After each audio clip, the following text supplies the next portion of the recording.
ঢাকা বিশ্ববিদ্যালয় শহীদুল্লাহ হল, room number 1120 একটা ছেলে থাকে যার নাম নিলয়। ছেলেটা দেখতে শ্যামলা আকৃতির, হ্যাংলা টাইপের।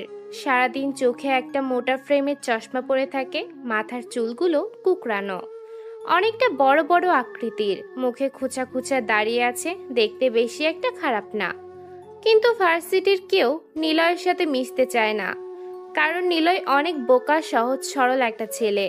ক্যাম্পাসের সকলে নিলয়কে এক নামে চিনে, ইনোসেন্ট বয়। নিলয় অনার্স শেষ বর্ষে পড়ছে, কিন্তু ছোট বড় সবার কাছে সে একজন মজার পাত্র। হবে নাই বা কেন, একটা ছেলে যদি ঢিলে ঢালা পোশাক আশাক পরে ক্যাম্পাসে ঘুরে বেড়ায়, সাথে আবার বোকার মতো কথাবার্তা বলে, তাহলে তো সে হাসির পাত্র হবেই। নিলয়ের কাছে একটা ল্যাপটপ আছে, যেটা অনেক দামি। সে সারাক্ষণ রুমের ভিতর বসে বসে সেই ল্যাপটপে কি যেন করে। একজন সাইকোলজির স্টুডেন্টের মন যে ল্যাপটপে এত আসক্ত, এটা নিলয়কে না দেখলে বোঝাই যেত না। অন্য সব রুমগুলোতে 3-4 জন মিলে থাকে, কিন্তু নিলয় একা একাই একটা রুমে থাকে। তার সাথে কেউ থাকতে চায় না, কারণ নিলয় অনেক চুপচাপ থাকে, কারোর সাথে প্রয়োজন ছাড়া কথা বলে না। সবাই বিরক্ত নিলয়ের উপর। এমন একটা ছেলে কিভাবে কারোর সাথে কথা না বলে থাকতে পারে। সকাল 10টায় নিলয় ক্যাম্পাসে প্রবেশ করে। অন্য দিনের মতো করে আজকেও ক্যাম্পাসের মাঠে কোনো স্টুডেন্টরা বসে বসে আড্ডা দিচ্ছে। কোনো কোনো ছেলে আবার তাদের প্রেমিকার হাত ঝাপটে ধরে বসে বসে তাদের দুজনের প্রেম আলাপ করছে। তারা সবাই তাদের মতো ব্যস্ত। এই ক্যাম্পাসের 2টা গ্রুপ আছে, একটা হলো লেডি গ্রুপ, যার প্রধান হলো তিতলি।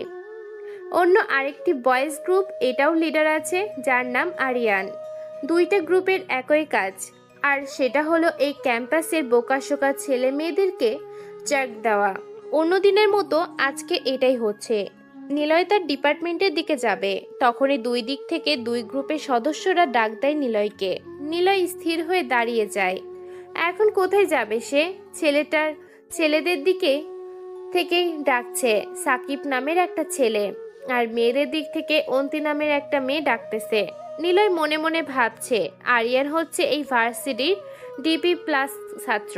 তার বাবা হচ্ছেন একজন রাজনৈতিক নেতা, যার ক্ষমতার কারণে কেউ তার দিকে মুখ তুলে কথা বলতে পারে না। অন্যদিকে তিতলি এই শহরের কমিশনার মেয়ে, ভার্সিটির সকলের ক্রাশ বলতে গেলে সে। তবে তাকে একজন খুব ভালোবাসে, আর সেটা হলো আরিয়ান। কিন্তু তিতলি আরিয়ানকে ভালোবাসে না। নিলয় উপরের সৃষ্টিকর্তাকে স্মরণ করে ছেলেদের গ্রুপের দিকে এগিয়ে যায়। নিলয়, সাকিব তোকে ডাক দেওয়ার পর তুই এমন করে দাঁড়িয়েছিলি কেন? কথাটা বলে সিগারেটের মধ্যে আরেকটা টান দেয় আরিয়ান। নিলয় মাথাটা উঁচু করে বলে, ওই পাশ থেকে অন্তি ডাকছিল, তাই দাঁড়িয়েছিলাম। তুই তোকে ডেকেছে, তাহলে তুই যাসনি কেন? আসলে ভাই, আপনার কাছে যদি না আসি তাহলে পরে আবার আপনি যদি আমাকে কিছু বলেন, তাই অন্তিতের দিকে যাইনি। তার মানে তুই আমাকে ভয় পাস? এই ক্যাম্পাসের সবাই তো আপনাকে ভয় পায়, তাহলে আমি ভয় পাবো না কেন? আচ্ছা নিলয়, তুই তোর ল্যাপটপটা আমাকে দিয়ে দে। না। নিলয়ের কথা শুনে সাকিব তেড়ে আসে নিলয়কে মারার জন্য। আরিয়ান নিজের হাত দিয়ে বাধা দেয় সাকিবকে। সাকিব পেছনে যা, নিলয়কে কিছু বলতে হবে না। ভাই, এই নিলয়ের সাহস হয় কি করে তোমাকে না করার? কিরে নিলয়, দেখলি আমাকে মুখে মুখে কোনো জিনিস না দেওয়ার কথা বললে পোলাপান কিভাবে খেপে যায়? ভাই, আপনি তো কত ধনী পরিবারের সন্তান, আপনি চাইলে কিন্তু একটা নতুন ল্যাপটপ কিনতে পারেন। চাইলেই পারি, কিন্তু কিনি না কেন সেটা জানিস? আমি কিভাবে জানবো? আমার পছন্দ তোর ল্যাপটপটা, কারণ আমি দেখতে চাই কি আছে ওই ল্যাপটপে, যার জন্য তুই রুম থেকে বের হস না। এমনিতেই ভাই ল্যাপটপ চালাতে আমার অনেক ভালো লাগে। ল্যাপটপ কি শুধু তোর আছে? আরে বেটা, সবার কাছেই তো ল্যাপটপ আছে, কিন্তু সবাই কি তোর মতো আসক্ত নাকি? এবার সাকিব বলে ওঠে, ভাই, তুমি বুঝো না, এই নিলয় খ্যাতটার জীবনে প্রথম ল্যাপটপ দেখেছে, আবার সেটা নিজের, তাই এমন করে চালাচ্ছে। সাকিবের কথা শুনে উপস্থিত সব ছেলেরা হাসতে থাকে। নিলয় মাথাটা নিচু করে ফেলে। সে চাইলেই কিছু বলতে পারবে না এখন, কারণ ক্ষমতা এমন একটা জিনিস যা মানুষ অনেক সাধনার পর পেয়ে থাকে, আবার অনেকে আছে যারা কোনো সাধনা ছাড়াই ক্ষমতা পেয়ে যায় টাকার জন্য। মূর্খ কেউ নেতার চেয়ারে বসাতে পারে এই টাকা। নিলয়ের কাছে টাকাও নেই, ক্ষমতাও নেই। টাকা থাকলে সে অবশ্য ক্ষমতার চেয়ে চেয়ার কিনে নিতে পারত, কিন্তু তার কাছে এই মহামূল্যবান জিনিসটাও নেই। আরিয়ান সবার হাসি থামিয়ে দিয়ে নিলয়কে উদ্দেশ্য করে বলে, সাকিব যা বললো তা কি সত্যি? কথাটা মিথ্যাও না আবার সত্যিও না। তাহলে সত্যি আর মিথ্যাটা বলে দে। আমি ল্যাপটপ অনেক আগে থেকে ব্যবহার করি, আর গরিব মানুষের জানার প্রতি অনেক আগ্রহ, তাই আমি সারাক্ষণ রুমের ভিতর বসে বসে ল্যাপটপ চালাই। ওই রুমের ভেতর বসে বসে কি জানবি তুই? বের হ, শহরটা প্রতিদিন একবার করে ঘুরে দেখবি, সব কিছু জানতে ও বুঝতে পারবি। এই শহর তো আমাকে অনেক কিছু শিখিয়েছে। গ্রাম থেকে পালিয়ে আসা একটা ছেলেকে কিভাবে শহরের অবস্থাশালী ব্যক্তিরা অপমান অপদস্থ করে তা দেখেছি। তবে এই ব্যস্ত শহর থেকে আমি একটা জিনিস ভালো শিখেছি, সেটা হলো রাতের আধারে কাউকে ছাড় দেওয়া ঠিক নয়, সেটা গরিব হোক বা ধনী। নিলয়, তুই অনেক সহজ সরল একটা ছেলে। তুই যখন প্রথম এই ক্যাম্পাসে এসেছিলি তখনকার সময়ের কথা মনে আছে? আমি অতীতকে মনে রাখি না, বর্তমানকে উপেক্ষা করে ভবিষ্যৎ তৈরি করি। বাহ, বেশ ভালো করে দেখছি কথা বলতে শিখে গেছিস তুই। আমাকে শেখাবি? আমি আপনাকে কথা বলা কিভাবে শিখাবো? তুই এখনো বোকায় রয়ে গেলি। আমাকে কথা বলতে শেখাবি না কেন? তুই আমাকে তোর কথা বলার স্টাইলটা শিখিয়ে দে। আপনি ভার্সিটির বড় ভাই, আপনাকে আমি কি শিখাবো? আপনি আমার থেকে আরো বেশি উন্নত স্টাইলে কথা বলতে পারেন। নিলয়, তুই কালকে ক্যাম্পাসে তোর সেই বিখ্যাত ল্যাপটপটা নিয়ে আসবি। আমি দেখতে চাই কি আছে সেই ল্যাপটপে। না না ভাই, এটা আমি পারবো না। ক্যাম্পাসে তো কোনোভাবেই না। কেন রে, তুই আবার ল্যাপটপে ওইসব ভিডিও দেখিস নাকি? কথাটা বলে সবাই জোরে জোরে হাসতে থাকে। নিলয় শুধু বোকার মতো করে তাকিয়ে আছে সাকিব কি বলছে। ওই সব ভিডিও, এটার মানে বুঝতে পারছে না নিলয়। এবার আরিয়ান বলে, আমি কিন্তু না শব্দটা পছন্দ করি না। তুই কালকে ল্যাপটপটা নিয়ে আসবি, এটাই আমার শেষ কথা। যদি প্রফেসর বা প্রিন্সিপাল স্যার কিছু বলে? এই আরিয়ানের ওপর কেউ কোনো কথা বলবে এমন দুঃসাহস ক্যাম্পাসের কারো নেই। স্যাররা কিছু বললে আমার কথা বলবি, সব সমাধান। আরিয়ান ভাই, আমার ল্যাপটপে দেখার মতো কিছু নেই। দেখার মতো কিছু না থাকলে সাকিবের কাছ থেকে কিছু নিয়ে যাস, পরে কোনো কাজে লাগবে। তুই কালকে ল্যাপটপ নিয়ে আনবি। এখন তুই ক্লাসে যা। ভাই আমার কথা। নিলয়কে থামিয়ে সাকিব বলে, আর কথা না, ভাই যেটা বলেছে এটাই শেষ কথা। যা এখন। তুই পরে এক সময় আমাদের সাথে দেখা করিস, ল্যাপটপ দেখার জন্য কিছু গান দিয়ে দেব। আমি গান শুনি না, ধন্যবাদ। নিলয় তার ডিপার্টমেন্টের দিকে যেতে থাকে। তৃতীয় তলার 15 নম্বর রুমটাই নিলয়ের সাইকোলজির ক্লাসরুম। নিলয় যাওয়ার পরে সাকিব আরিয়ানকে জিজ্ঞেস করে, ভাই, আপনার তো ল্যাপটপ আছেই, তাহলে ওই নিলয় শালার প্রতি ল্যাপটপ দেখবেন কেন? দেখবো ছেলেটা কি করে এই ল্যাপটপ দিয়ে। নিলয়ের রুমের পাশে যে থাকে ওর নাম মৃদুল। সে আমাকে বলেছে নিলয় নাকি ল্যাপটপ দিয়ে বড় কোনো কিছু একটা কাজ করছে। আমি সেটাই রহস্য উন্মোচনা করব কালকে। ভাই, একটা কথা শুনছেন? কি কথা? বল তাড়াতাড়ি। শিমুল কিন্তু তিতির ভাবির পিছনে পড়ে আছে, কালকে বিকেলে প্রপোজ পর্যন্ত করেছে। কথাটা শোনা মাত্র আরিয়ান সাকিবের ডান গালে চর বসিয়ে দেয়। সাকিব কিছু না বলে মাথাটা নিচু করে রাখে। সে জানে আরিয়ান রেগে গেলে তাকে চর দিবেই, তাই সাকিব কোনো কথা বলে না, সব কিছু সহ্য করে নেয়। চটটা কেন মেরেছি জিজ্ঞেস করবি না?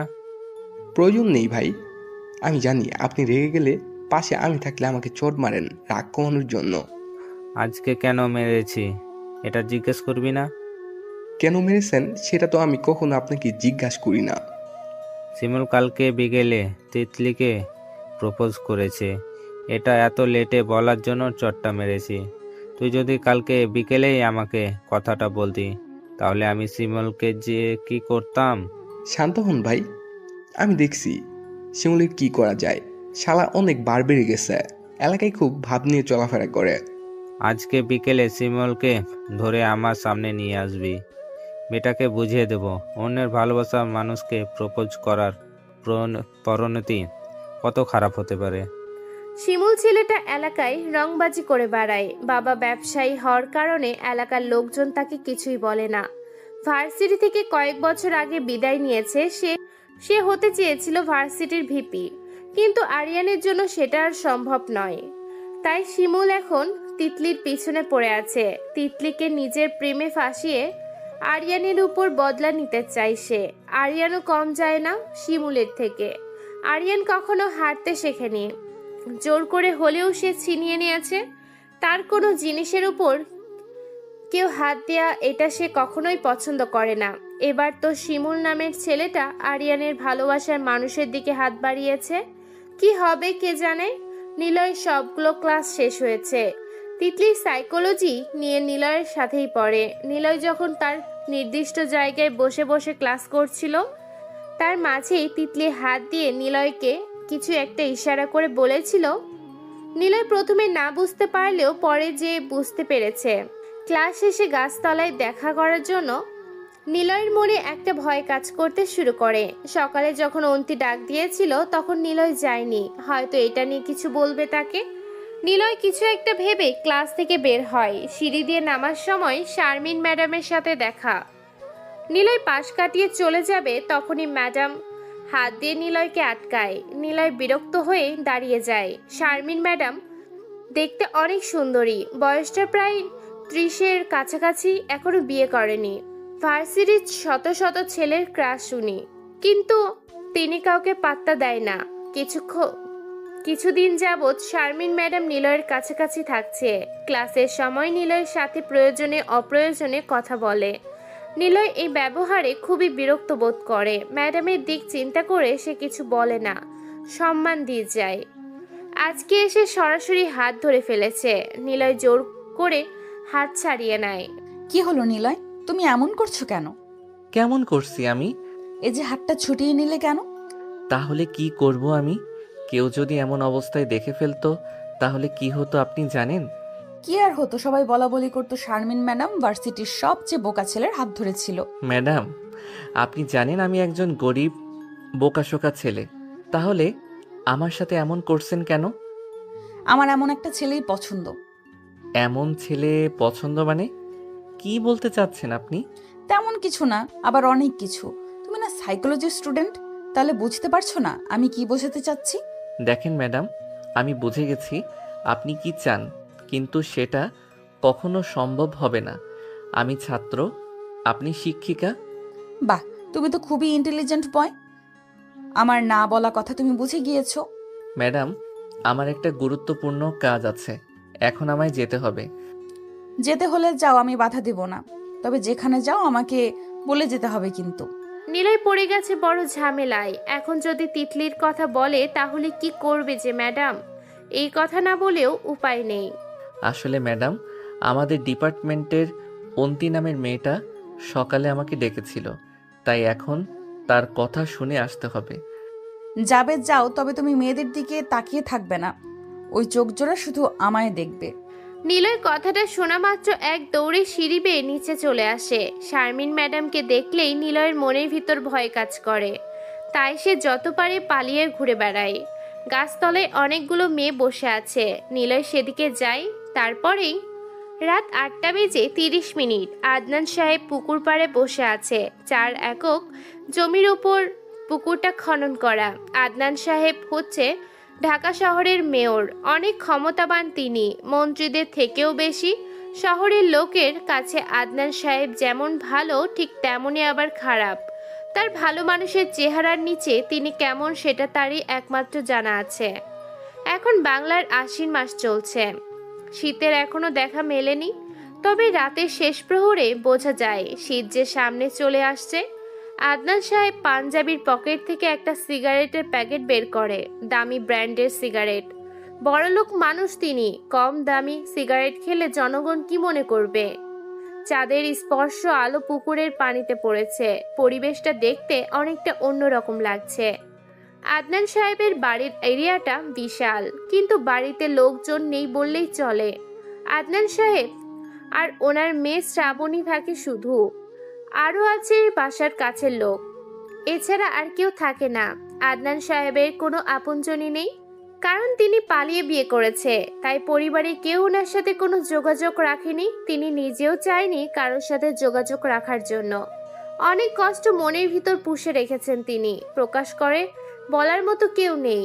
আদনান সাহেব চিন্তায় মগ্ন হলেন। কালকে সকালে আরিয়া আসবে। আরিয়া হচ্ছে স্বরাষ্ট্রমন্ত্রীর ভাগিনা, তবে সেটা আপন নাকি পর এটা জানেন না আদনান সাহেব। আপন যে না একটা তাকে দেখে বোঝা যায়, কারণ স্বরাষ্ট্রমন্ত্রী মোস্তফা কামালের চেহারার সাথে আরিয়ার কোনো মিল পাওয়া যায় না।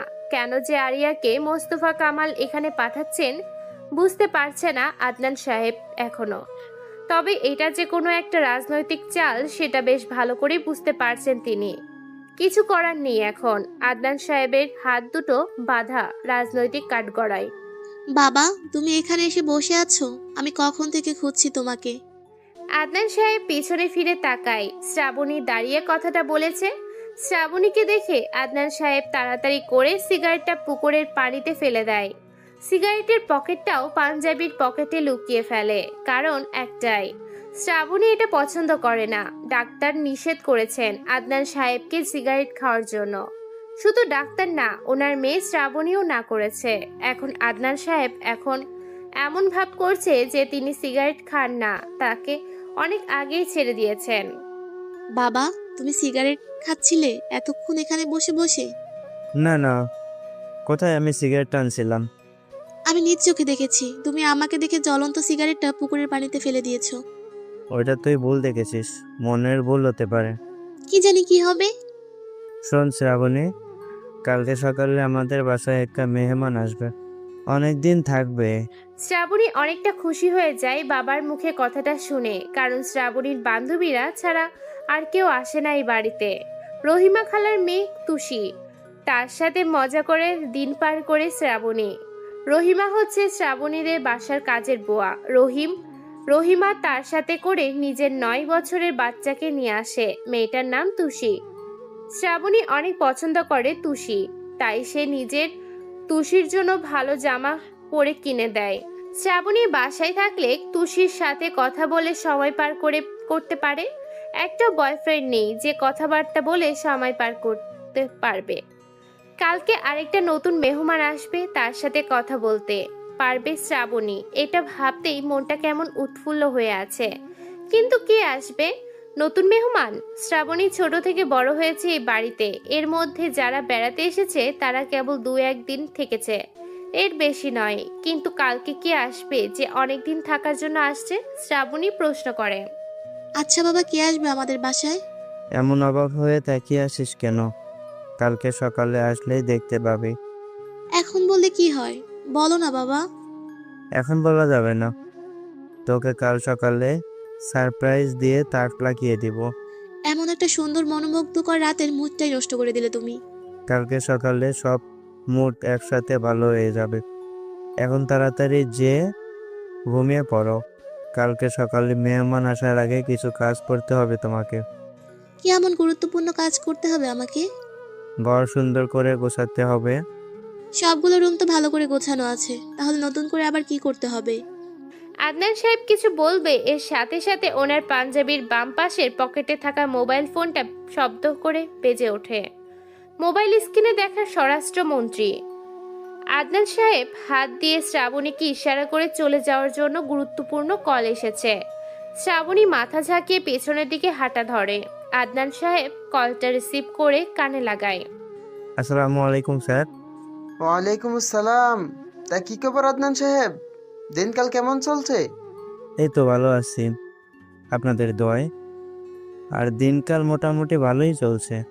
ভালো চললেই ভালো। সকল প্রশংসা ওই উপরের সৃষ্টিকর্তার প্রতি। স্যার বলছিলাম কি, আপনার বাগিনা আরিয়া কালকে কয়টার দিকে আসবে আমার বাসায়? আমি জিজ্ঞেস করেছিলাম আরিয়াকে, সে বলল সকাল 9টা-10টার দিকে পৌঁছে যাবে। আমি তাহলে সব কিছুর ব্যবস্থা করে ফেলছি স্যার। করে ফেলেন, পরে আবার সময় পাবেন না। আদনান সাহেব, আদনান সাহেব বড় করে একটা সালাম দিয়ে ফোনটা কেটে দেয়। মোবাইল থেকে আরিয়ার একটা ছবি বের করে ভালো করে দেখতে থাকে আদনান সাহেব। আরিয়ার চেহারাটা শ্যামলা বর্ণের, মাথায় কুকড়ানো চুল, উচ্চতা 6 ফুট 5 ইঞ্চির কম হবে না, দেখতে অনেক স্মার্ট। শ্রাবণী আর আরিয়া একসাথে দাঁড়ালে বেশ মানাবে দারুণ দুজনকে। যদি কোনোভাবে স্বরাষ্ট্রমন্ত্রীর সাথে আত্মীয়তা করতে পারা যায় তাহলে আদনান সাহেবের ক্ষমতা আরও বেড়ে যাবে। আদনান সাহেব এটা চিন্তা করতেই মাথায় আরেকটা বুদ্ধি চলে আসে। শ্রাবণীকে দিয়ে আরিয়ার সাথে প্রেম ভালোবাসার একটা মিথ্যা সম্পর্ক তৈরি করতে পারলে মন্দ হয় না। ভাবতেই মজা পাচ্ছেন আদনান সাহেব। তবে একটা জিনিস এখনো তিনি বুঝতে পারছেন না, যে আরিয়াকে কেন এই বাড়িতে পাঠানো হলো। এই শহরে তো আরো রাজনৈতিক নেতা আছে, তাদের বাসায় আরিয়াকে পাঠালেও তো পারতো। কিন্তু স্বরাষ্ট্রমন্ত্রী মোস্তফা কামাল এটা না করে আদনান সাহেবের বাসাতেই থাকার জন্য পাঠাচ্ছে। আদনান সাহেবের গভীর মনোযোগ এখনো পড়ে আছে মোবাইলের স্ক্রিনের উপর। আরিয়াকে নিখুঁতভাবে দেখেই যাচ্ছে। আরিয়ার মতো একই চেহারার দেখেছে আদনান সাহেব। ছবির মতো করে এত স্টাইলিশ করা চুল না, এত দামি পোশাক আশাক পরা অবস্থায়ও না, কিন্তু সেটা কোথায় জানা নেই। একই চেহারার মানুষ এই শহরে দুইটা আছে, তাহলে আরেকজন কোথায়? প্রশ্নটা মাথায় ঘুরপাক খাচ্ছে আদনান সাহেবের মাথায়। পাঞ্জাবির পকেট থেকে সিগারেটের পকেটটা বের করে সামনে নিয়ে আসে আদনান সাহেব। আরেকটা সিগারেট জ্বালাবেন কিনা এটা নিয়ে সংকোচ তৈরি হয়েছে মনে। সিগারেট এমন একটা খাদ্য যার পকেটে গায়ে কোম্পানি নিজে লিখে দেয় ধূমপান স্বাস্থ্যের জন্য ক্ষতিকর। ক্ষতি জেনেও কত শত মানুষ খেয়েই যাচ্ছে। আদনান সাহেবের ফুসফুসের ভিতর একটা রোগ ধরা পড়েছে, যার কারণে ডাক্তার নিষেধ করেছেন সিগারেট খাওয়ার জন্য। কিন্তু আদনান সাহেব প্রতিনিয়ত সিগারেট খেয়েই যাচ্ছে। আর কিছু না ভেবে পকেট থেকে সিগারেট বের করে ঠোঁটে লাগায়, লম্বা করে দুইটা টান দিয়ে আবার 2 আঙ্গুলের মধ্যে রেখে দেয়। আদনান সাহেব পুকুর পাড়ে বসা থেকে উঠে দাঁড়ায়। এখন বাসায় চলে যেতে হবে, কেননা শ্রাবণী খাবার টেবিলে অপেক্ষা করছে। জোরে জোরে হাঁটা দিয়ে আদনান সাহেব বাসায় যেতে থাকে। সকাল 9:15। শ্রাবণী আর আদনান সাহেব বাসার মেইন দরজার সামনে দাঁড়িয়ে আছে। শ্রাবণী আর অপেক্ষা করতে পারছে না মেহমানকে দেখার জন্য। আজ সে অনেক খুশি, বাড়িতে নতুন মেহমান আসবে, এটা ভেবেই কত আয়োজন। আকাশের সূর্যটা আজকে তেমন আলো দিচ্ছে না, কেমন যেন নিবু নিবু আলো দিচ্ছে। যাই হোক, শ্রাবণীর অপেক্ষার অবসান ঘটিয়ে একটা ব্ল্যাক কালারের দামি গাড়ি বাসার গেট টপকে শ্রাবণীদের থেকে হালকা দূরত্বে এসে থামে। শ্রাবণী অধীর আগ্রহ নিয়ে তাকিয়ে আছে। সময়টা যেন থেমে গেছে, চলার কোনো নামই নিচ্ছে না।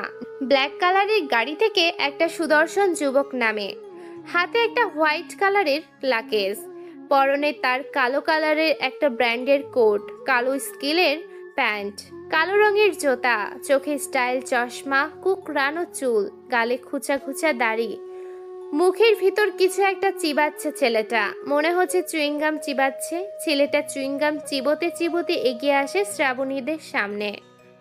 শ্রাবণী, এটা হলো আরিয়া, যার কথা কালকে রাতে তোকে বলেছিলাম। কথাটা শুনে শ্রাবণীর ধ্যান ভাঙে। শ্রাবণী তাকায় আরিয়ার দিকে। কেমন আছেন আঙ্কেল? বেশি একটা ভালো না। ভালোটা কি কিভাবে বলো? শরীরে খারাপ রোগ বাসা বেঁধেছে। তোমার কি অবস্থা সেটা বলো। এই তো আছি, মোটামুটি ভালো। আরিয়া, এটা আমার মেয়ে শ্রাবণী। শ্রাবণী যথারীতিতে ডান হাতটা বাড়িয়ে দেয় আরিয়ারের দিকে। কিন্তু অবাক করার বিষয় হচ্ছে আরিয়া শ্রাবণীর হাতের সাথে হাত মেলাচ্ছে না। শ্রাবণী রেগে যায় আরিয়ার এমন ব্যবহারে। আমি আরিয়া, আপনি শ্রাবণী, তাই তো? শ্রাবণী মাথা নাড়িয়ে হ্যাঁ সূচক ইঙ্গিত করে, যার মানে হচ্ছে সে শ্রাবণী। আরিয়া মুচকে হাসে। ছেলেটার হাসিটা খুবই সুন্দর, হাসলে ডান গালে টোল পড়ে। আঙ্কেল, আমি খুবই টায়ার্ড। আমার রুমটা কোথায়, যদি সেটা দেখিয়ে দিতেন। অবশ্যই দেখিয়ে দিবে শ্রাবণী। আদনান সাহেব শ্রাবণীকে উদ্দেশ্য করে বলে, শ্রাবণী মা আমার, আরিয়াকে উপরের রুমটা দেখিয়ে দাও। এই যে আমার পিছনে পিছনে আসেন। আরিয়াকে উদ্দেশ্য করে কথাটা যে বলেছে শ্রাবণী এটা বুঝতে কোনো অসুবিধা হয়নি আরিয়ার। যথারীতিতে আরিয়া যেতে থাকে শ্রাবণীর পেছনে পেছনে। তখন আপনি হাত মিলিয়েছেন না কেন আমার সাথে? আরিয়া এসে যখন নিজের রুমের মধ্যে প্রবেশ করে তখনই কথাটা বলে ওঠে শ্রাবণী। আরিয়া অবাক হয় না, কারণ সে জানে কাউকে পাত্তা না দিয়ে সে বারবার জিজ্ঞেস করবে কেন তাকে পাত্তা দেয়নি, আরো কত কিছু। আরিয়া ঠোঁটের কোণে হাসি ঝুলিয়ে রেখে বলে, আমি যে কোনো মেয়ের সাথে হাত মেলাতে পারি না। যে কোনো মেয়ে মানে কি? এর মধ্যে আমিও আছি নাকি? অবশ্যই তুমিও আছো, সরি তুমি করে বলে ফেললাম। আর এমনিতেই তুমি বললে সমস্যা হবে না, কারণ তুমি আমার বয়সের তুলনায় অনেক ছোট। এখন শোনো, তোমার হাতের সাথে আমার হাত এখনো পর্যন্ত স্পর্শ করিনি, তাহলে তো তুমি যে কোনো মেয়ে। আপনার সাথে আমার হাত মিলানোর এত শখ না। আমি কিন্তু প্রথমে হাত এগিয়ে দেইনি। উফ, আপনি খুব ঝামেলার একটা লোক। মানুষের পায়ে পাড়া দিয়ে ঝগড়া করার স্বভাব আপনার। মোটেও আমি এমন না। আমি কেমন সেটা তোমার বাবার থেকে জেনে নিবে, তিনি সেটা খুব ভালো করেই জানেন। বাবাকে আর জিজ্ঞাসা করতে হবে না, আমি বুঝে গেছি আপনি কেমন টাইপের লোক। আরিয়াকে আর কিছু বলতে না দিয়ে শ্রাবণী চলে যায় রুম থেকে। আরিয়া শ্রাবণীর যাওয়ার দিকে তাকিয়ে থাকে। মেয়েটাকে দেখলে কেউ বলবে না সে এতটা রাগী। কি তার রাগের ধরন! মিনিটও লাগলো না একটা কথায় রেগে গেছে। মেয়ে মানুষের রাগ কম, ইমোশন বেশি। রাগ যে কম তা না, তারা রাগ করে কিন্তু সেটা অতি মাত্রায় প্রকাশ করে না। মেয়েরা তাদের ইমোশনটা বেশি প্রকাশ করে। ছেলেদের ক্ষেত্রে এটা বিপরীত। ছেলেরা দেখায় অনেক কিছু, নিজের ভিতরে ইমোশনটা সহজে প্রকাশ করতে পারে না। আরিয়া শরীর থেকে কোটটা খুলে ফেলে। কোটের নিচে সাদা কালারের শার্টের 2-3টা বোতাম খুলে আস্তে আস্তে যে ব্যালকনিতে দাঁড়ায়। বাসাটা এত উঁচু না যার কারণে দূর দিগন্তের কিছু দেখা যাচ্ছে না, তবে ব্যালকনির সামনে সুন্দর একটা পুকুর আছে। পুকুরটা অনেক বড়। আরিয়া পুকুরের দিকে তাকিয়ে কিছু একটা ভেবে নিজে নিজে হেসে ওঠে। সকাল 10টা, নিলয় গুটি গুটি পায়ে ক্যাম্পাসে প্রবেশ করছে। অন্যদিনের মতো খালি হাতে আসছে না সে। কাঁধে ব্যাগ ঝুলে আছে, যেটা নিয়ে সে 4 বছর ধরে ভার্সিটিতে আসছে। নিলয়ের হাতে একটা চতুর্ভুজ আকৃতির কালো কালারের ব্যাগ। কম বেশি অনেকে তাকিয়ে আছে নিলয়ের হাতের দিকে, কেননা নিলয়ের হাতে যে ব্যাগটা রয়েছে সেটা দেখে বোঝা যাচ্ছে যে ব্যাগটা অনেক দামি। কিন্তু এত দামি ব্যাগ নিলয়ের কাছে কি করে? কি আছে এই ব্যাগে? ব্যাগটা যেহেতু এতই দামি, নিশ্চয় ব্যাগের ভিতরে জিনিসটাও দামি হবে হয়তো। সবার একটা আগ্রহ দেখা যাচ্ছে নিলয়ের হাতের ব্যাগের প্রতি। ক্যাম্পাসের বড় মাঠের এক কোণে বাইকের উপর আরাম করে বসে আছে আরিয়ান। তার সাথে রয়েছে ছেলে গ্রুপের কিছু বখাটের সদস্য। ছেলেগুলো বেশি একটা সুবিধার না। যত ধরনের খারাপ কাজ আছে সবখানে তাদের পাওয়া যায়। ছেলেদের থেকে অন্য পাশে গাছতলায় বসে আছে তিতলি, যার সাথে রয়েছে তার বান্ধবীরা। নিলয় তিতলিদের কাছে এখন যেতে চায় না। কালকে কি হয়েছে এটা ভাবতেই নিলয়ের ভয় কাজ করছে। কারণ গতকালকে নিলয়কে খুব বাজেভাবে অপমান করে তিতলি আর তার বান্ধবীরা মিলে। নিলয় ভেবে নিয়েছে এই ক্যাম্পাসে থাকতে হলে সবার অপমান সহ্য করতে হবে। কষ্ট করলেই এর ফল ভালো পাওয়া যায়, আর কষ্ট ছাড়া এই পৃথিবীতে সহজে কিছু পাওয়া যায় না। যদি কোনো কিছু কষ্ট না করে অর্জন করে তাহলে সেটা একসময় শেষ হয়ে যায়, আবার যেটা নিজে কষ্ট করে অর্জন করে সেটার মূল্য অনেক বেশি। না চাইতেও সেটা রয়ে যায় অনেক কাল। নিলয়ের আশা সে একজন সাইকোলজিস্ট হবে, তাই তাকে ভার্সিটি থেকে ভালো একটা বড় ডিগ্রি অর্জন করতে হবে। সে সহজ সরল বোকা টাইপের একটা ছেলে, মানুষজন তার সাথে মজা করবে, এটাই এখনকার যুগের নিয়ম। দেশের আধুনিকতার সাথে সাথে ছেলে মেয়েরা নিজেদেরকে পরিবর্তন করে ফেলেছে, কিন্তু এই নিলয় সেই প্রাচীন যুগের মতোই রয়ে গেছে। তাই নিলয়কে কেউ পছন্দ করে না। নিলয় তাড়াতাড়ি করে যে আরিয়ানের সামনে দাঁড়ায়, দামি ব্যাগটা আরিয়ানের দিকে এগিয়ে দেয়। আরিয়ান এটা দেখে নিলয়কে জিজ্ঞেস করে, নিলয়, এটা কিসের ব্যাগ? দেখতে তো অনেক দামি মনে হচ্ছে, তা এটা আমার দিকে এগিয়ে দিচ্ছিস কেন? ভাই, গতকাল যে বলছিলেন, আপনি কি তা ভুলে গেছেন? কি যেন বলেছিলাম আমি ঠিক মনে করতে পারছি না, তুই বলে দে। আপনি বলেছিলেন যে আমার ল্যাপটপটা আজকে নিয়ে আসার জন্য। আপনি কি যেন দেখবেন আজকে? ও, মনে পড়েছে। তা তোর ল্যাপটপটা এই ব্যাগের মধ্যে আছে তো? নিলয়ের হাত থেকে ল্যাপটপটা নিয়ে নেয় আরিয়ান। সাকিব এসে ব্যাগটা খুলে দেয়। ব্যাগের ভিতর থেকে কালো কালারের অ্যাপল কোম্পানির একটা ল্যাপটপ বের করে আরিয়ানের হাতে দেয় সাকিব। ল্যাপটপটা অন করে আরিয়ান স্ক্রিনের উপর একটা অদ্ভুত ছবি ভেসে উঠেছে। লাল কালারের কোট পরে মুখে মাস্ক লাগিয়ে একটা ছেলে দাঁড়িয়ে আছে, কাঁধে ঝুলে আছে কালো ব্যাগ। আরিয়ান তাকায় নিলয়ের দিকে। নিলয় বুঝতে পারছে কেন তাকিয়ে আছে আরিয়ান। নিলয় মুচকি হেসে বলে, ভাই, এটা একটা প্রফেশনাল হ্যাকারের ছবি। তুই এটা স্ক্রিনের ওপর দিয়ে রেখেছিস কেন? আমি খুব বড় ফ্যান ওনার, তাই স্ক্রিনের উপর দিয়ে রেখেছি। আরিয়ান কথা বলে সময় নষ্ট না করে ল্যাপটপটা চালাতে থাকে। নিলয়ের ল্যাপটপে তেমন কিছু নেই, 10-15টা ভিডিও, গান আর কিছু গেম খেলার অ্যাপ রয়েছে। আরিয়ান বিরক্ত, নিলয় যেমন ল্যাপটপটা ঠিক তেমনই, দেখার মতো কিছুই নেই, আজে বাজে জিনিস রেখে দিয়েছে। বাচ্চাদের গেম, অনার্স শেষ বর্ষে একটা ছেলে পড়ে, সে নাকি বাচ্চাদের গেম খেলে, কেমন বোকা সে। আরিয়ান ল্যাপটপটাও চতুর্ভুজ আকৃতির ব্যাগের ভিতর ভরে নিলয়ের হাতে ধরিয়ে দেয়। নিলয় অবাক হয়ে জিজ্ঞেস করে, ভাই, দেখা শেষ হয়ে গেছে? কি দেখার মতো আছে যা দেখবো? 10-15টা ভিডিও, গান, তাও আবার প্রাচীন যুগের বাংলা সিনেমার গান, বাচ্চাদের খেলার গেমস, এগুলো কেউ রাখে ল্যাপটপে? দেখলেন ভাই, আমি বলেছিলাম না নিলয় এমন কিছু একটা করেই রুমের ভিতর বসে আছে। সেটা তো এখন দেখতে পাচ্ছি। তার নিলয়, তুই কি এই গেম খেলার জন্য রুম থেকে বের হস না? তা না ভাই, রুমে বসে বসে গুরুত্বপূর্ণ পড়াশোনাও করি আমি। এত পড়িস না, পরে আবার ঈশ্বরচন্দ্র বিদ্যাসাগর হয়ে যাবি। সাকিবের কথা শুনে সবাই হাসতে থাকে। ছেলেটা যখন তখন হাসির কথা বলতে পারে। কারো যদি মন খারাপ থাকে তাহলে সাকিবের সাথে 5 মিনিট কথা বললে মন ভালো হয়ে যাবে। সাকিব ছেলেটাই এমন। আরিয়ান বলে, অ্যাপল কোম্পানি ল্যাপটপ, অনেক দামি। তুই এটা পেলি কোথায়? আমার একটা চাচাতো ভাই আমেরিকা থাকে, সেখান থেকেই পাঠিয়েছেন। ভালো সুযোগ সুবিধা তোর। চাচাতো ভাই আমেরিকায় থাকে, তাহলে তোরা তো খুব বড় লোক। আমরা গরিব, চাচারা অনেক বড় লোক। শুনলাম তুই নাকি শারমিন ম্যাডামকে ভালোবাসিস। ভাই, আপনি ভুল শুনেছেন। আমি ম্যাডামকে ভালোবাসতে যাব কেন?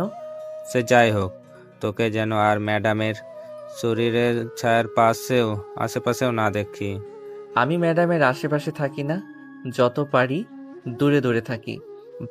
যত পারবি দূরেই থাকবি, পারলে ম্যাডামের ক্লাস পর্যন্ত করবি না। ভাই, এখন আসি আমি, ক্লাসের দেরি হয়ে যাচ্ছে। যা বলছি মনে আছে তোর? মনে আছে ভাই, আমি এখন যাই। কথাটা বলে নিলয় হন হন করে ক্লাসের দিকে যেতে থাকে। নিলয় ভাবছে, শারমিন ম্যাডামের কথাটা, কি সমস্যা এই ম্যাডামের? ভার্সিটিতে আরো কত সুন্দর সুন্দর ছাত্র আছে, ভালো ভালো স্যার আছে। ভার্সিটির কথা বাদ, এই শহরে ওনার জন্য কত পাত্র রেডি আছে, অভাব নেই। কিন্তু কেন তিনি বোকাশোকা ছেলের প্রতি এত দুর্বল? তিনি কি সত্যি মেয়ে? মেয়ে হবে না কেন? মেয়ে লোকের সব বৈশিষ্ট্য পাওয়া যায় শারমিন ম্যাডামের বৈশিষ্ট্যের ভিতর। রাস্তার সাধারণ জনগণ নিলয়ের প্রতি ক্ষাপ্ত, কারণ সে এই শহরের লোকের সাথে তাল মিলিয়ে চলার মতো না। অনেক বোকা, সহজ সরল একটা ছেলে, কিন্তু সেই জায়গায় একটা ভার্সিটির ম্যাডাম নিলয়কে খারাপ ইঙ্গিত করছে। ভাবতেই শরীরে লোম দাঁড়িয়ে যায়। অবশ্য এখনকার যুগে এটা অসম্ভবের মতো কোনো বড় ধরনের সমস্যা না, সবকিছুই হয়ে যাচ্ছে সময়ের গতিতে। নিলয় এগুলো চিন্তা করতে করতে হাঁটতে থাকে। এই নিলয়, এদিকে আয়। নিলয় তীক্ষ্ণ দৃষ্টিতে তাকায়। তিতলি কথাটা বলেছে নিলয়কে। নিলয়ের মাথায় আজগুবি চিন্তা ভাবনা আসতে লাগলো। তিতলি কেন ডাকছে? আর এমন করে ঝাঁঝালো কঞ্চ কেন? ডাক্তার স্টাইল শুনে মনে হচ্ছে কারোর উপর কোনো কারণে রেগে আছে, আর সেই রাগটা এখন নিলয়ের উপর ফেলবে। নিলয় গুটি গুটি পায়ে এগিয়ে যায় তিতলির কাছে। এখানে তিতলি একাই দাঁড়িয়ে আছে, সঙ্গে কোনো বান্ধবী নেই। নিলয়ের সংশয় হালকা দূর হয়। কোনো কথা বলে না নিলয়, ল্যাপটপ রাখা ব্যাগটা শক্ত করে ধরে রাখে। তিতলি প্রথমেই জিজ্ঞেস করতে পারে, কিসের ব্যাগ এটা? নিলয় যদি বলে ল্যাপটপ আছে এতে, তাহলে তিতলি কিছু একটা করে ফেলবে। সেটা যে ভালো কিছু করবে না, খারাপ কিছু একটা করবে, এটা জানে নিলয়। ব্যাগের ভিতর কি আছে?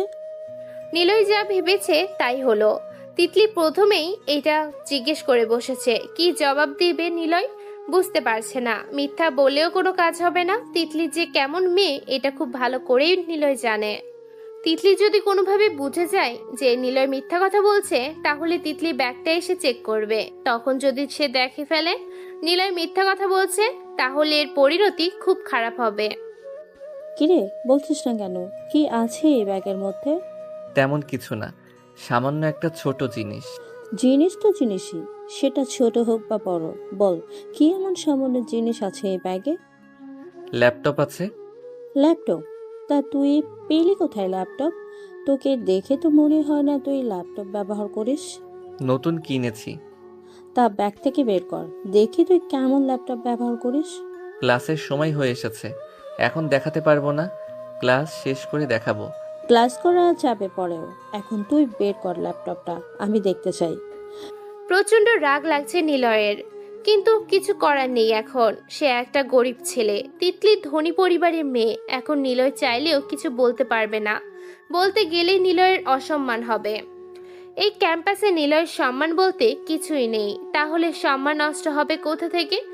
তবু নিলয় নিজেকে অন্যদের থেকে অনেক ভালো আছে মনে করে। নিলয় আস্তে আস্তে করে ব্যাগের চেইনটা খুলে ভেতর থেকে তার ল্যাপটপটা বের করে তিতলির হাতে দেয়।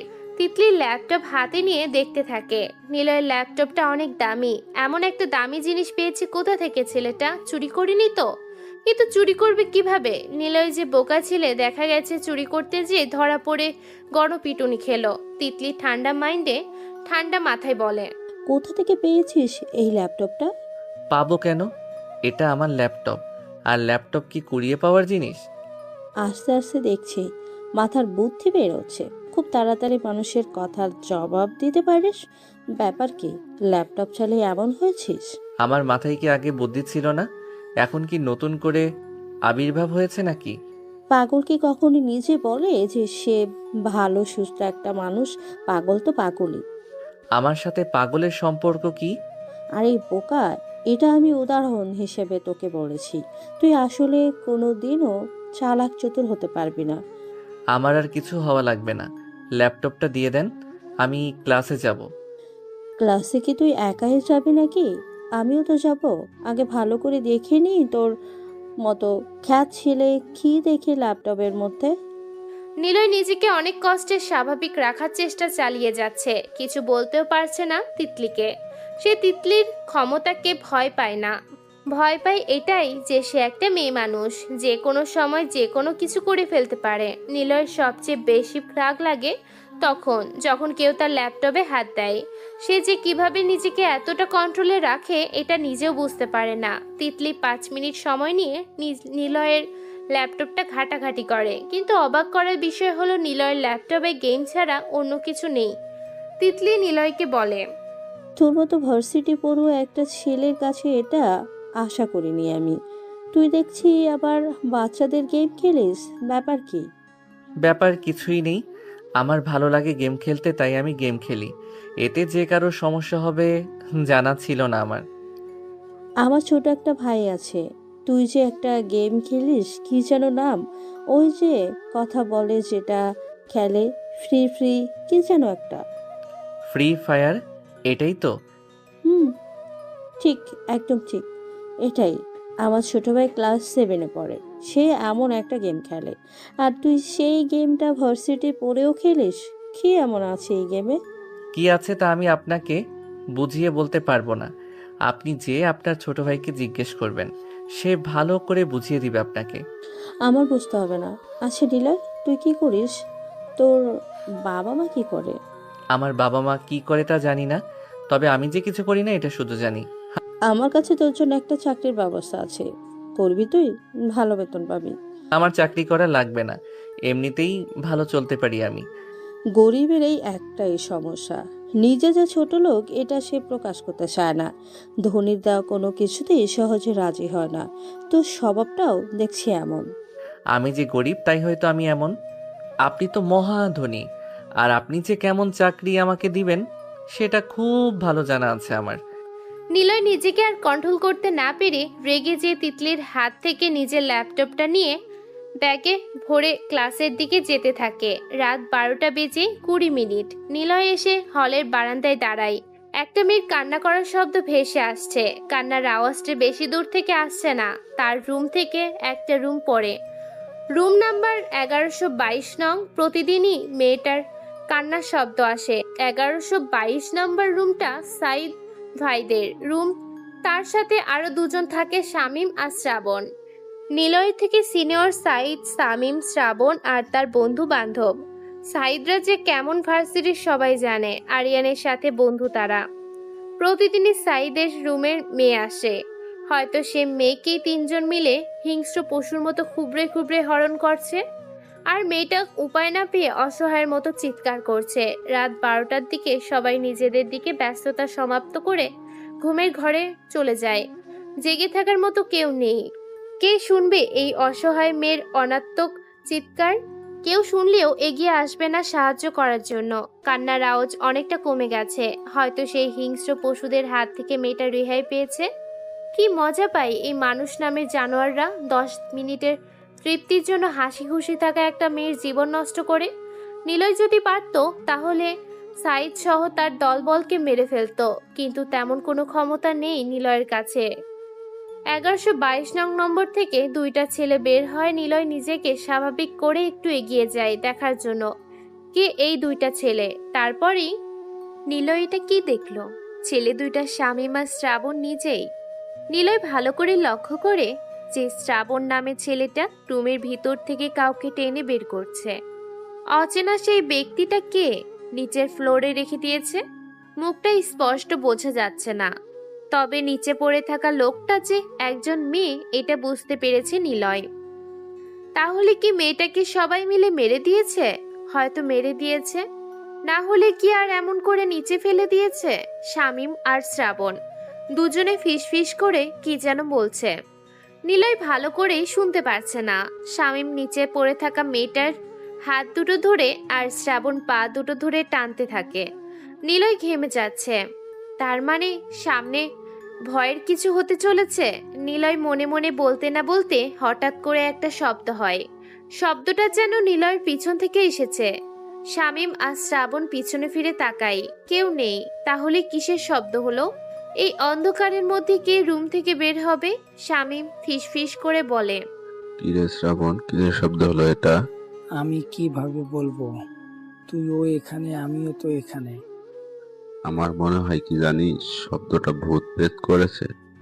তুই কি পাগল? এ তো পৃথিবীতে ভূত বলতে কিছুই নেই, তাহলে কোথা থেকে এসে ভূত শব্দ করবে? তাহলে কে শব্দ করেছে? রুম থেকে কেউ বের হয়েছে হয়তো। এত রাতে কেউ বের হবে এটা তুই বললে আমি বিশ্বাস করব? আর কথা না বলে চল তাড়াতাড়ি করে মেয়েটিকে ফেলে দিয়ে আসি। আমি আর যেতে পারবো না, তুই একা একা যা, আমার খুব ভয় করছে। দেখ, সাহিদ যদি জানতে পারে তুই আমার সাথে যাসনি তাহলে কি হবে ভাবতে পারছিস তুই একবার? সাইদের কথা শুনে শামীমের মনটা খারাপ হয়ে যায়। এখন যদি মেয়েটাকে তারা ফেলে না দিয়ে আসে আর হলের কেউ যদি দেখে ফেলে কি হবে ভাবতেই শামীমের বুকটা কেঁপে উঠছে। কোথায় ফেলে দিয়ে আসবি মেয়েটা? ওই পাশের বস্তিবাতে। আজকের শালিটা অল্পতে মরে গেছে। 3 জন মিলে খেয়েছি, আবারও অল্প বয়সে, হয়তো এই জন্য ও মারা গেছে। আগেও তো অল্প বয়সে অনেকজন এসেছিল, কিন্তু ওরা মারা যায়নি কেন? কি জানি, এখন কথা না বলে চল তাড়াতাড়ি করে। দুজন মিলে মেয়েটাকে ধরাধরি করে নিয়ে যেতে থাকে। পেছন থেকে সবকিছু দেখেছে নিলয়। ছেলেগুলো কেমন খারাপ, একটা মেয়েকে বস্তি এলাকা থেকে উঠিয়ে এনে ধর্ষণ করে মেরে ফেলেছে। রাতের আধারে করেছে, কোনো প্রমাণ নেই, কেউ কিছু বলতে পারবে না। এদের মতো ছেলেদের কি কোনো বিচার হবে না?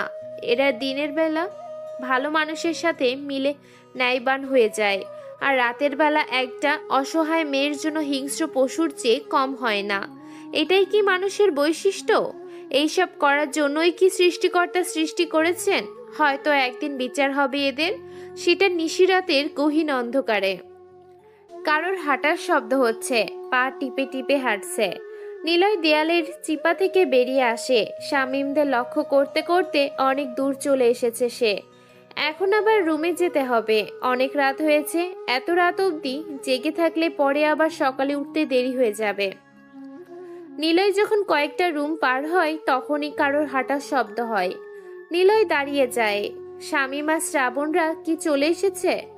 এত তাড়াতাড়ি চলে আসার কোনো প্রশ্নই ওঠে না, কারণ হল থেকে বস্তি অনেকটুকু জায়গা, এত তাড়াতাড়ি আসা সম্ভব না। তাহলে কি হাঁটছে? নিলয়ের শরীর ঝিম ধরে আসছে, নাক দিয়ে শ্বাস বের হচ্ছে না, মুখ দিয়েই বের হচ্ছে। জ্বর ঠান্ডা কিছুই নেই নিলয়ের, তাহলে সে মুখ দিয়ে শ্বাস ছাড়ছে কেন? নিলয় ডান হাতটা মুখে চেপে ধরে, মুখ দিয়ে যাতে শ্বাস না বের হয়, নাক দিয়ে বের হয়। কিন্তু অবাক করার বিষয়, নাক দিয়ে শ্বাস ভিতরে সহজেই যাচ্ছে, তবে শ্বাস ভিতর থেকে বের হতে কষ্ট হচ্ছে। নিলয় মুখ থেকে হাতটা সরিয়ে নেয়, হা করে মুখ দিয়ে নিঃশ্বাস নিচ্ছে।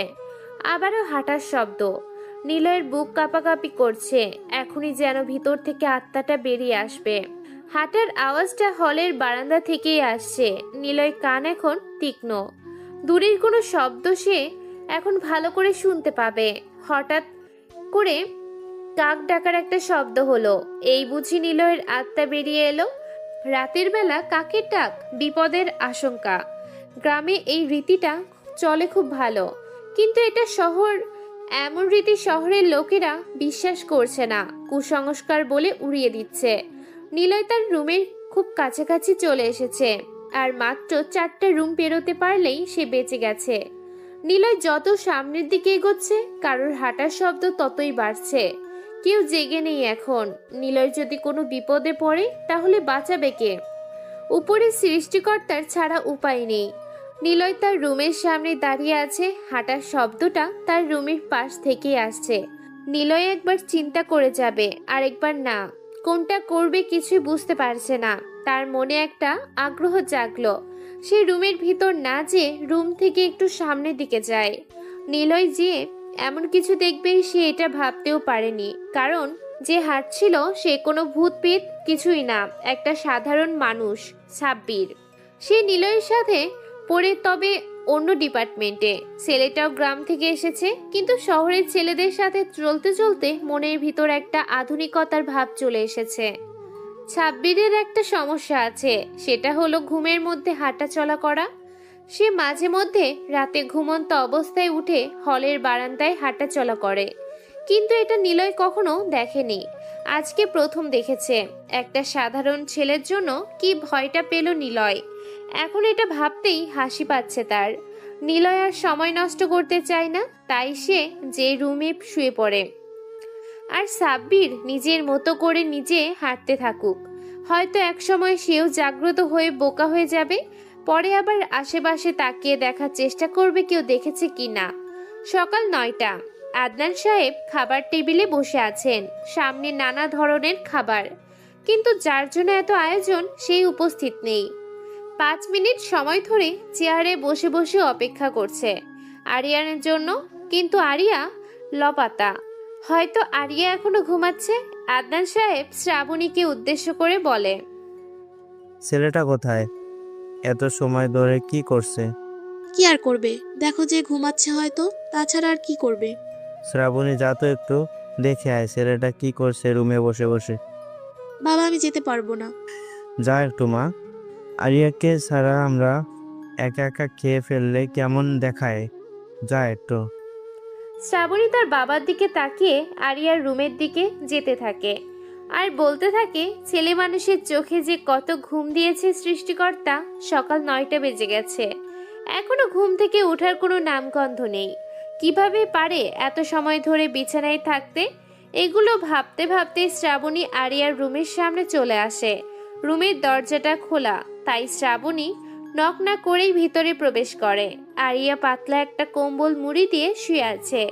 শ্রাবণী আরিয়ার শরীরে দুবার ধাক্কা দেয়, কিন্তু আরিয়ার কোনো হুঁশ জ্ঞান নেই, তাই শ্রাবণী জোরে জোরে ডাকতে থাকে, এই যে আরিয়া, উঠেন। পূর্ব আকাশে সূর্য পশ্চিম আকাশে চলে যাচ্ছে, আপনার ওঠার কোনো নামগন্ধ নেই। এক চুল পরিমাণও নড়াচড়া নেই। আরিয়া নিজের মতো করে ঘুমাচ্ছে। শ্রাবণী আবারও বলে, এই উঠেন না কেন? বাবা খাবার টেবিলে আপনার জন্য অপেক্ষা করছে, উঠেন বলছি। আমার কথা কি আপনার কানে যাচ্ছে না? আরিয়া কোনো সারা শব্দ নেই। শ্রাবণী রেগে যেয়ে আরিয়ার পাতলা কম্বল ধরে টান দেয়। টান দিতে দেরি হয়েছে, কিন্তু শ্রাবণীর মুখ দিয়ে জোরে চিৎকার দিতে দেরি হয়নি। আরিয়া এক লাফে ঘুম থেকে উঠে শ্রাবণীর মুখ চেপে ধরে। শ্রাবণীর চিৎকার শুনে নিচে থেকে আদনান সাহেব বলে ওঠেন, কি হয়েছে শ্রাবণী, এমন করে চিৎকার দিয়েছিস কেন? কোনো সমস্যা? আমি কি উপরে আসবো? শ্রাবণী কথা বলতে পারছে না, শুধু শব্দ করে যাচ্ছে।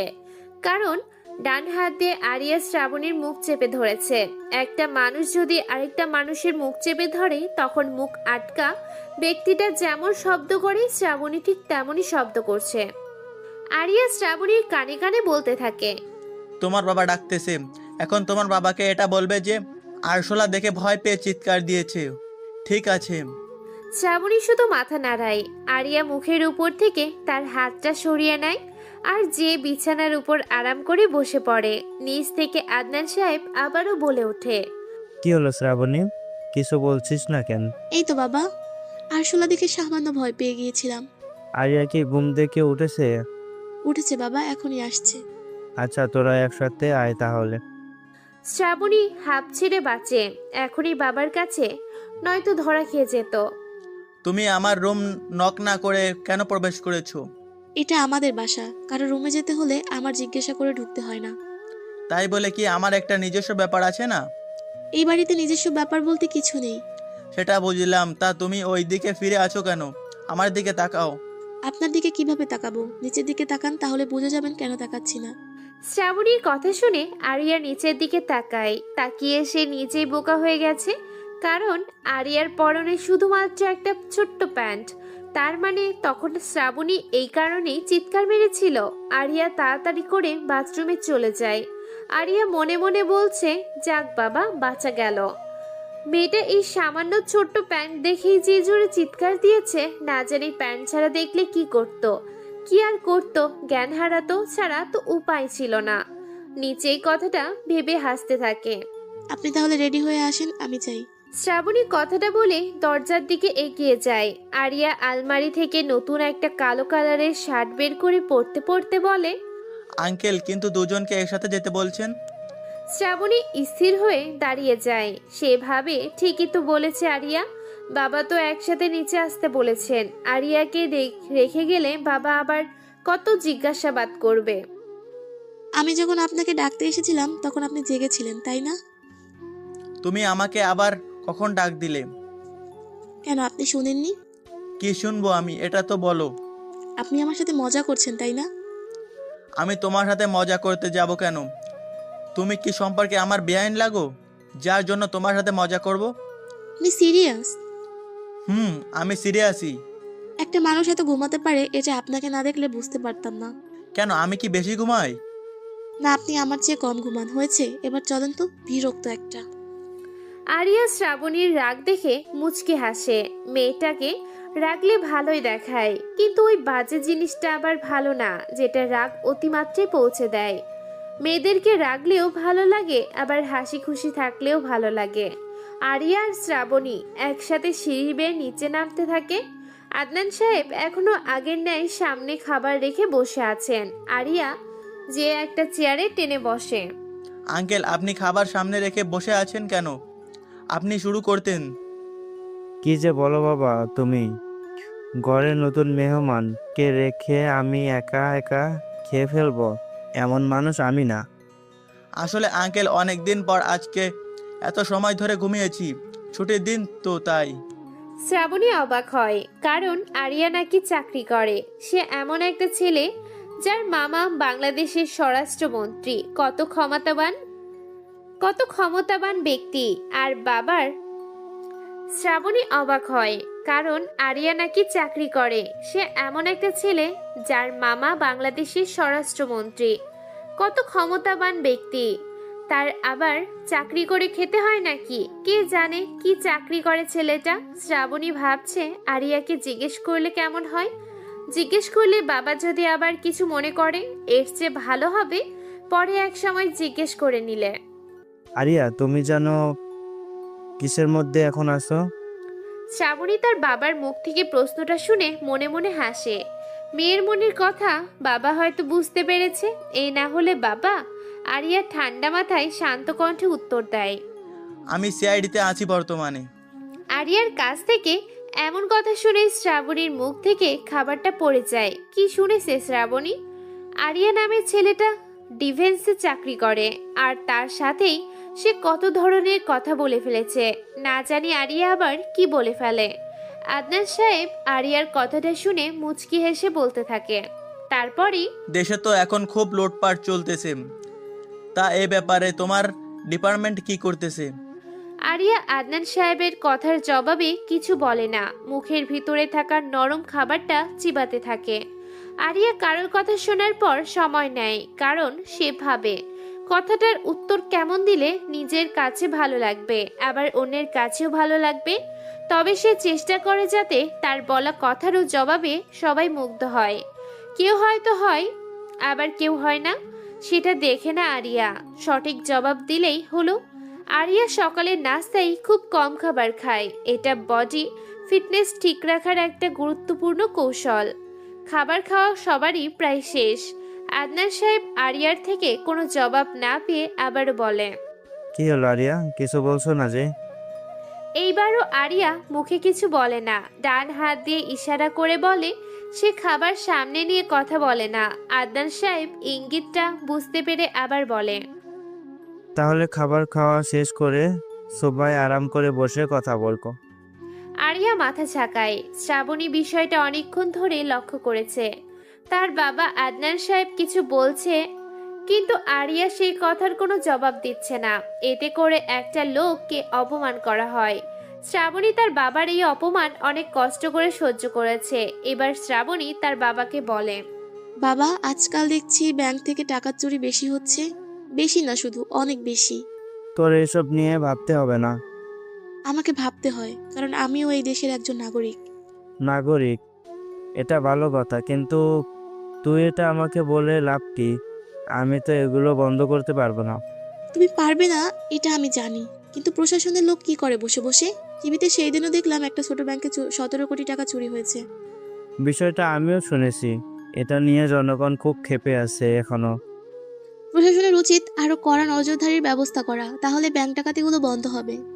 আরিয়ার খাবার খাওয়া শেষ। সে বসা থেকে উঠে দাঁড়ায় আর আদনান সাহেবকে উদ্দেশ্য করে বলে, আঙ্কেল, এখান থেকে বলবো নাকি সোফায় বসে কথা বলবো? এখানে বসেই কথা বলো, শ্রাবণীও এখানে আছে। আরিয়া শ্রাবণীর দিকে তাকায়। মেয়েটার খাবার খাচ্ছে আর সাথে সাথে ঠোঁট জোড়া নাড়াচাড়া করছে। আরিয়া আবার নিজের জায়গায় বসে পড়ে। তা আঙ্কেল, কি যেন বলছিলেন তখন? ওই যে এটা এসে তো খুব লুটপাট হচ্ছে, এই ব্যাপারে তোমার ডিপার্টমেন্টের কথা কি? আমার ডিপার্টমেন্ট প্রস্তুতি নিয়ে আছে। দেশে এখন হ্যাকারের অভাব নেই, প্রশাসন এদের বিরুদ্ধে কিছুই করতে পারছে না। আদনান সাহেবের কথা শুনে আরিয়া মুচকি হাসে। দেশে নাকি হ্যাকারের সংখ্যা বেড়ে গেছে। 2-4টা ব্যাংক ডাকাতি হলেই এখন হ্যাকারের উপর দোষ চেপে যায়। আসলে সত্যি কি হ্যাকারের কাজ এগুলো, নাকি অন্য কোনো ডাকাত দলে? আসলে সত্যি কি হ্যাকারের কাজ এগুলো, নাকি অন্য কোনো ডাকাত দলের? আরিয়া খুব চিন্তায় পড়ে আছে। কিছুদিন আগের ব্যাংক থেকে টাকা চুরির বিষয়টি নিয়ে এখনো চোরকে ধরতে সক্ষম হয়নি। জনগণের টাকা খুব কমই ছিল সেই ব্যাংকে। যাদের টাকা ছিল তাদের মধ্যে কেউ কেউ রাজনৈতিক নেতা, ব্যবসায়ী। আদনান সাহেব বলে, কি হলো তোমার আরিয়া, তুমি হঠাৎ হঠাৎ চুপ হয়ে যাও কেন? তেমন কিছু না আঙ্কেল, ভাবছি আপনার কথার কি জবাব দিব। আরে এত ভেবে চিনতে বলতে হবে না, তুমি তোমার মতো করে বলো। আসলে আঙ্কেল, আমি কারোর সাথে কথা বলার সময় অনেক কিছু চিন্তা করে বলি, তাই আমার একটু সমস্যা হয় আর কি। এটা ঠিক আছে, কারোর সাথে কথা বলার আগে নিজেকে গুছিয়ে নিতে হয়। আঙ্কেল, আপনি যেটা বলছেন, আমাদের ডিপার্টমেন্টে হ্যাকারের বিরুদ্ধে কোনো ব্যবস্থা করেছে কি না? হ্যাঁ এটাই, তা কোনো ব্যবস্থা নিয়েছে? হা হা হা হা, হ্যাকারকে কি কেউ ধরতে পারে? ধরতে পারবে না কেন? সাইবার জগতে এক একটা হ্যাকার অনেক বড় মাপের হয়ে থাকে। তারা নিজেদের পরিচয় গোপন রাখে, কেউ তাদের আজ পর্যন্ত দেখেনি। তারা সাধারণ মানুষের ভিড়ে ঘুরে বেড়ায়। তাহলে কি সাইবার ক্রাইম এমনভাবে চলতেই থাকবে? বন্ধ করার কোনো উপায় নেই? থাকবে না কেন, অবশ্যই আছে। সেটা কিভাবে? একটা হ্যাকার পারে অন্য আরেকটা হ্যাকারকে ধ্বংস করতে। তোমার ডিপার্টমেন্টে কি এমন কোনো হ্যাকারের সন্ধান আছে যে পারবে খারাপ হ্যাকার তাকে ধ্বংস করে দিতে? আছে, এমনই একজন, নিলয়। কে সে? যার এত ক্ষমতা? নিলয়? কে এই নিলয় যার এত ক্ষমতা? তুমি চেনো তাকে? আরিয়া কখনো দাঁত বের করে হাসে না, কারণ দাঁত বের করে হাসলে তাকে তেমন একটা মানায় না। তার হাসি পেলে সে মুচকি হাসে, কিন্তু আজকে আদনান সাহেবের এমন একটা কথা শুনে আরিয়া জোরে জোরে না হেসে পারে না। নিলয়কে খুব ভালো করেই চেনে আরিয়া। অনেক বছর পুরনো সম্পর্ক রয়েছে তাদের মধ্যে, কিন্তু সেটা বাহিরের কেউ জানে না। আরিয়ার হাসি দেখে আদনান সাহেব অবাক। ছেলেটা এমন করে হাসছে কেন? কোনো সমস্যা নাকি? সমস্যা তো থাকার কথা না, তাহলে কেন এমন করেছে আরিয়া? আরিয়া, বলছো না যে নিলয়কে তুমি চেনো কি না? নিলয়কে দেখা যায় না, সে নিজেকে সবার কাছ থেকে গোপন রেখেছে। তাহলে আমি কি করে দেখব? আরিয়ার কথা শুনে আদনান সাহেবের মুখটা ছোট হয়ে যায়। ওনার খুব শখ ছিল নিলয়কে দেখার, কিন্তু কি আর করার, কেউ আজ পর্যন্ত সে হ্যাকার নিলয়কে দেখেনি। তবে আদনান সাহেব একটা জিনিস ভেবে নিলয়কে দেখার আশা ছাড়ে না। কথা চিন্তা করে আদনান সাহেব আরিয়াকে বলে, আরিয়া, তোমাদের এসিবি দেখেনি নিলয়কে? আচ্ছা আঙ্কেল, আপনার এত আগ্রহ কেন? জানি না কেন, সাইবার জগতের হ্যাকার নিলয় না এই নামটা শোনার পর থেকেই তাকে দেখতে খুব ইচ্ছে জেগেছে আমার। নিলয়কে দেখার জন্য আপনার এমন অবাস্তব ইচ্ছে পূরণ হবে না কখনো, কারণ আমি নিজেই নিলয়কে দেখার অনেক চেষ্টা করেছি, কিন্তু পারিনি। তাই আপনিও মনে হয় পারবেন না। বাবার ইচ্ছে আমি পূরণ করব। হঠাৎ শ্রাবণী কথাটা বলে ওঠে। শ্রাবণীর কথা শুনে বেশ মজা পায় আরিয়া। নিলয়কে নাকি সে দেখবে। আজ পর্যন্ত ডিপার্টমেন্টের কেউ দেখেনি এই নিলয়কে। তার নাম কি সত্যি নিলয়, নাকি নিজেকে সবার কাছ থেকে আলাদা রাখার জন্য এমন নাম? কেউ জানে না হ্যাকার নিলয়ের সম্পর্কে। শ্রাবণী, অযথা বলে লাভ নেই।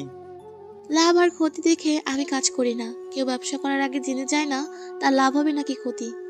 লাভের আশায় কিন্তু মানুষ ব্যবসা করে। এখানে তুমি যা করতে চাচ্ছ তা কখনো সম্ভব না। নিলয়, সেও তো একটা মানুষ নাকি? এই বাংলাদেশে থাকে, আমি খুঁজে বের করব। শ্রাবণী, তোমার বাবা আকাশের চাঁদ ছোঁয়ার আশা করতেছে। চাইলে কিন্তু এটাও সম্ভব। মানুষ পারে না এমন কোনো কাজ নেই, মানুষের দ্বারা সবকিছু সম্ভব। আরিয়া শ্রাবণীর প্রতি ক্ষিপ্ত। কেমন যেন মেয়েটা অন্য মেয়েদের থেকে যে আলাদা, এটা বুঝে গেছে আরিয়া। বিরক্ত গলায় জবাব দেয় আরিয়া, বাংলাদেশটাকে ছোট মনে করছো তুমি? যদি মনে করে থাকো তাহলে সেটা ভুল। কোথায় খুঁজবে তুমি নিলয়কে? সে কি এই শহরে থাকে নাকি অন্য কোনো শহরে থাকে জানো তুমি? আমি বের করে ফেলবো। নিলয়কে বের করার জন্য আমি তোমাকে একটা কথা বলে দিতে পারি, সেটা হলো নিলয় এই শহরেই থাকে। নিলয় কি যুবক নাকি বৃদ্ধ? আমি সেটা কিভাবে বলবো? কখনো তো সামনাসামনি দেখা হয়নি তার সাথে। তার মানে আপনার সাথে নিলয়ের মোবাইল ফোনে যোগাযোগ হয়েছে? আরিয়া বিস্মিত হয়ে গেল। শ্রাবণী মেয়েটা খুবই স্মার্ট। আধুনিক যুগের মেয়ে হবে নাই বা কেন? সবকিছুতেই আধুনিকতার ছোঁয়া লেগেছে। মানুষের শরীরে না লাগলে হয়? আরিয়া ভাবতে পারেনি শ্রাবণী সাথে সাথে বলে দিবে মোবাইল যোগাযোগের কথাটা। আরিয়া বলে, দু একবার হয়েছে তার সাথে মোবাইলে কথা। আমাকে নিলয়ের মোবাইল নাম্বারটা দিন। আমি মোবাইল নাম্বারটা দিলেই তুমি যোগাযোগ করতে পারবে না। কেন পারবো না? কারণ তো অবশ্যই আছে একটা। সেই কারণটা আমি জানতে চাই। আরিয়া যেন পাগল হয়ে যাবে। এই মেয়ে কাউকে ছাড় দেয় না মনে হয়। আর কোনো উপায় না পেয়ে আরিয়া নিলয়ের মোবাইল নাম্বারটা বলে দেয়। আরিয়া বলার সাথে সাথে শ্রাবণী নিজের মোবাইল নাম্বারটা উঠিয়ে কানে লাগায়। দেখে মনে হচ্ছে নিলয়কে ফোন করেছে। কিছুক্ষণ পর শ্রাবণী বিরক্ত হয়ে কান থেকে মোবাইলটা নামিয়ে টেবিলের উপর রাখে। ঘটনাটা আদনান সাহেব আর আরিয়া ভালো করে লক্ষ্য করেছে। আদনান সাহেব বলে, কি হলো শ্রাবণী, মোবাইলটা টেবিলের উপর রেখে দিলি কেন? কল দে নিলয়কে। বাবা, নাম্বারটা বন্ধ দেখাচ্ছে। আরিয়া, তোমার কাছে অন্য আর কোনো নাম্বার নেই যোগাযোগ করার মতো? আঙ্কেল, আপনার মেয়ে নিলয়ের বিষয়টা খুব একটা গুরুত্বপূর্ণ দিচ্ছে না। নিলয় যে কি পরিমাণ ভয়ঙ্কর এটা সম্পর্কে শ্রাবণী কোনো ধারণাই নেই। আমার খুব ভালো ধারণা আছে। আপনার কাছে নিলয়ের আর কোনো নাম্বার থাকলে আমাকে দিন। তুমি কি বোকা শ্রাবণী? বুঝতে পারছো না নিলয় একজন হ্যাকার। কোনো হ্যাকার না যে ডেকে ডেকে জিনিসপত্র বিক্রি করে, একজন প্রফেশনাল পর্যায়ে হ্যাকার। সে যে কত সিম চলায় এটা আমরা নিজেও জানি না। আরিয়া কথাগুলো বলে চেয়ার থেকে উঠে দাঁড়ায়। এখানে বসে থাকলে আরো কত কিছু বলতে হবে, শুনতে হবে। এর চেয়ে ভালো রুমে বসে আরাম করা। আকাশে আজকে রৌদ্রের তাপ খুব একটা বেশি না, অন্য দিনের চেয়ে কম। আরিয়া পিচ ঢালা রাস্তা দিয়ে হাঁটছে। প্যান্টের পিছনের পকেটে একটা সিগারেটের প্যাকেট এটা সব সময় আরিয়ার পকেটে থাকে। সিগারেট অবশ্য সে কমই খায়, বেশি চিন্তায় পড়ে গেলে সে সিগারেটটা একটু বেশি টানে। এতে করে চিন্তাও কমে আর খাওয়াটা হয়ে যায়। আরিয়া হাঁটছে আর চিন্তা করছে এখন তার যাওয়ার উদ্দেশ্য কোথায়। অজানা লক্ষ্য মানুষকে বিপদ পর্যন্ত নিয়ে যায়। তাহলে কি বিপদ পর্যন্ত যেই আরিয়া থামবে? রাস্তা দিয়ে তিনটা ছেলে একটা বাইক নিয়ে অসচেতন ভাবে রাউন্ড দিচ্ছে। আরিয়ার থেকে সামান্য দূরে কিছু গাছ দেখা যাচ্ছে। একটা গাছের নিচে দুজন বসার মতো বেঞ্চও আছে। আরিয়া যে সেই বেঞ্চে বসে। তার সামনাসামনি একটা বাড়ি দেখা যাচ্ছে। বাড়িটা বেশি ভালো না, ভেঙে পড়ে যাবে অবস্থা। সে বাসার সামনে বাইকটা থামে। আরিয়া স্থির হয়ে বসে আছে বেঞ্চের ওপর। ছেলেগুলো যে রাস্তার বখাটে এটা তাদের ড্রেস আপ দেখে বোঝা যাচ্ছে। বাইকের পিছনে বসা ছেলেটা তার প্যান্টের পকেট থেকে একটা মোবাইল বের করে কাকে যেন ফোন দেয়। 5 মিনিট পরে একটা ছেলে লাল কালারের বাইক নিয়ে আসে। দুইটা ছেলে বাইরে দাঁড়িয়ে আছে আর দুজন ছেলে ভিতরে প্রবেশ করে। কিছুক্ষণ পর ভিতরে থেকে একটা অল্প বয়সী যুবতীকে নিয়ে বেরিয়ে আসে দুইটা ছেলে। মেয়েটার বয়স বেশি হবে না, 20 কিংবা 21 হবে। দেখতে মোটামুটি সুন্দর আর পুরুষের জন্য আকর্ষণীয়। মেয়েটার সাথে ছেলেগুলো কি নিয়ে যেন জোর জবরদস্তি করছে। দেখে তো মনে হচ্ছে না অন্য কোনো ব্যাপার। আরিয়া বসা থেকে উঠে দাঁড়ায়, ছেলেগুলোর কাছে যায় সে।